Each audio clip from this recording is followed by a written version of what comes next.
দুনিয়া এবং আখিরাতের সাফল্য একমাত্র নির্ভর করে নামাজের উপরে। সুবহানাল্লাহ বলেন। আল্লাহ রাব্বুল আলামিন কোরআনে কারীমের মধ্যে পরিষ্কার করে বলেছেন, ক্বাদ আফলাহাল মুমিনুন আল্লাযীনা হুম ফি সালাতিহিম খাশিউন ওয়াল্লাযীনা হুম লিয-যাকাতি ফাঈলুন ওয়াল্লাযীনা হুম লিফুরুজিহিম হাফিজুন। নিশ্চিতভাবে যেসব মুমিনরা কল্যাণ লাভ করবে তারা হচ্ছে যারা নিজেদের নামাজে ভীতি মিশ্রিত বিনয় অবলম্বন করে।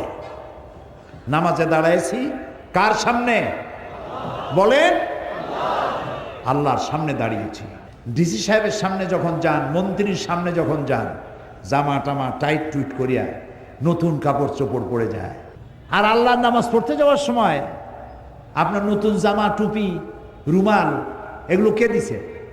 কে দিয়েছে? আল্লাহ তাআলা আপনার কামাইতে বরকত দিয়েছে, তাই দিয়ে আপনি কিনেছেন।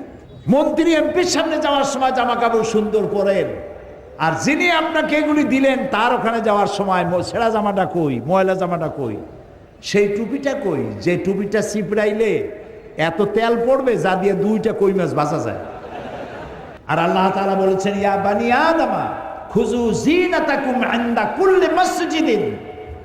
হে আদম সন্তান, প্রত্যেক নামাজে যখন যাবে তখন তোমার সম্ভাব্য সৌন্দর্য পূর্ণ কাপড় চোপড় পরিধান করে তারপরে নামাজ পড়তে যাও।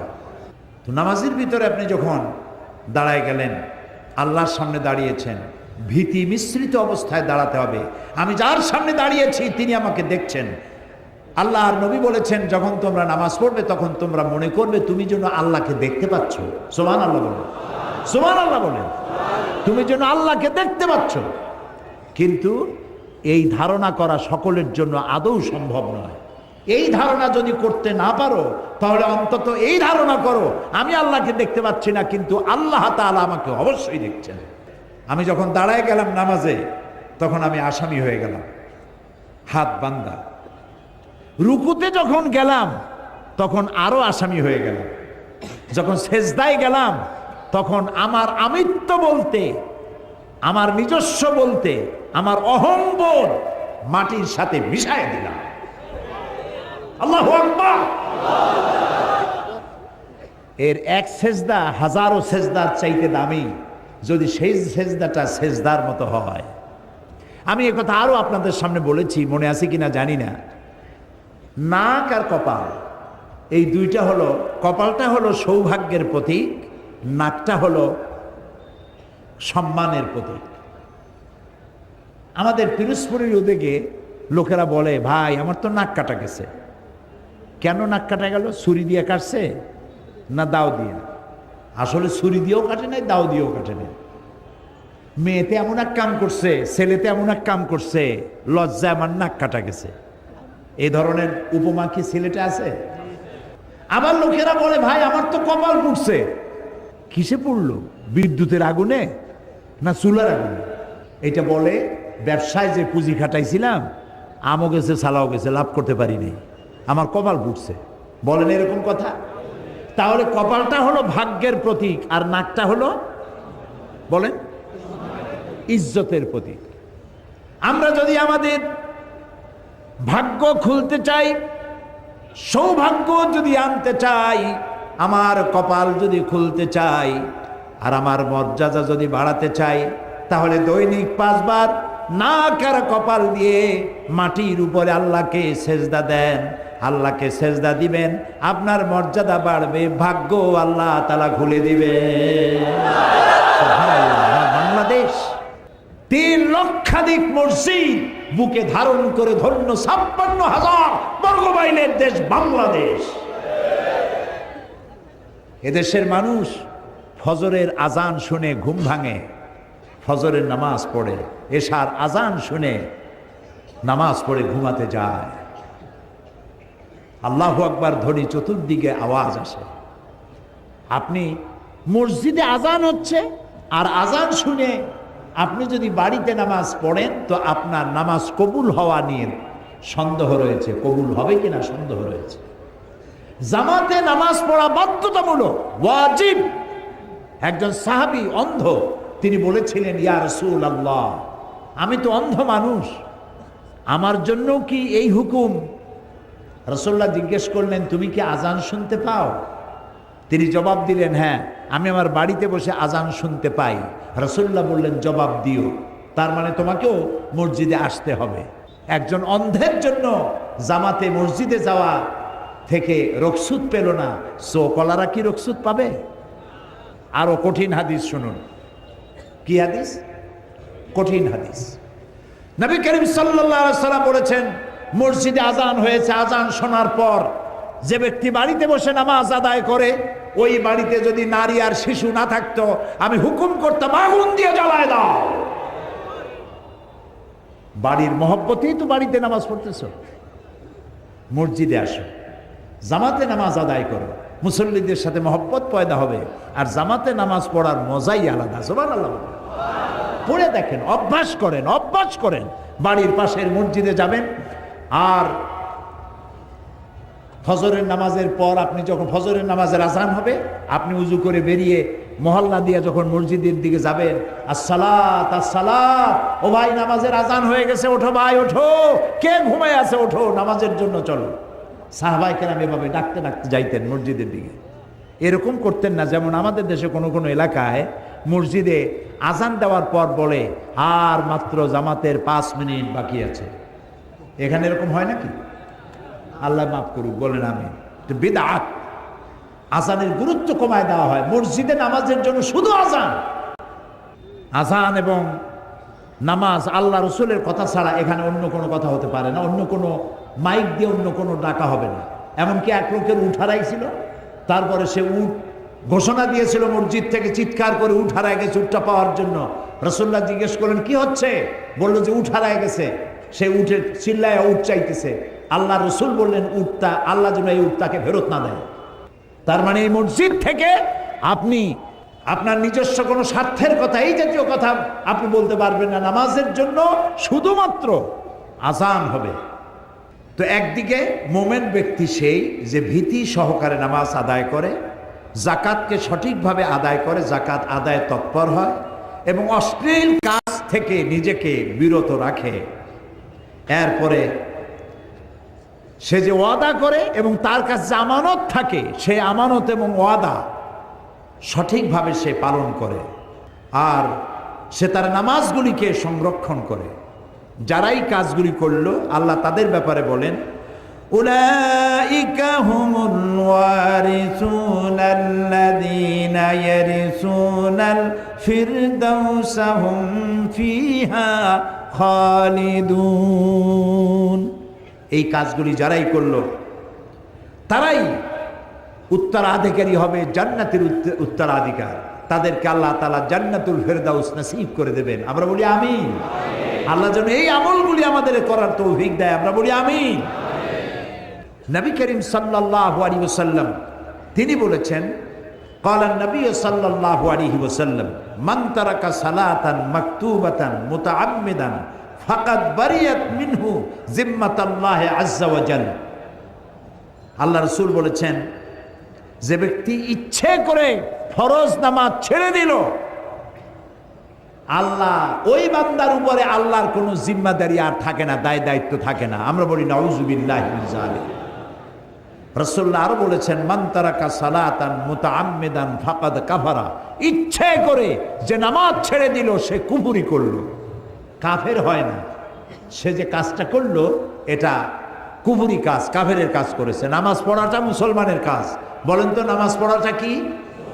সবাই বলেন, নামাজ পড়াটা কি? মুসলমানের কাজ। আর নামাজ না পড়াটা বলেন কাফেরের কাজ। লা দীনা লিমান লা সালাতা লাহু। যার কাছে নামাজ নাই, তার কাছে দিন নাই, ঈমান নাই, চরিত্র নাই, কিছুই নেই।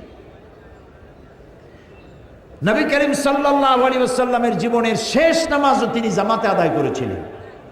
সুবহানাল্লাহ।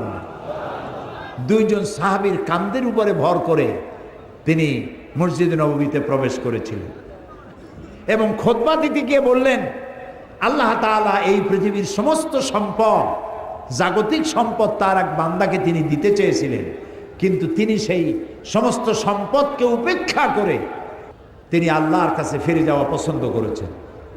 কেউ কিছু বুঝতে পারে নাই। হযরত আবু বকর রাদিয়াল্লাহু তাআলা আনহু তিনি কাঁদতেছিলেন।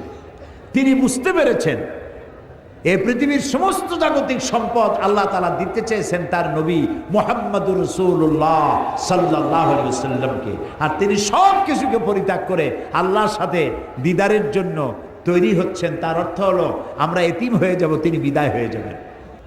আল্লাহর নবী বক্তব্য রেখে হযরতে আয়েশা সিদ্দিকা রাদিয়াল্লাহু তাআলা আনহার হুজরার ভিতরে তার ঘরে প্রবেশ করলেন।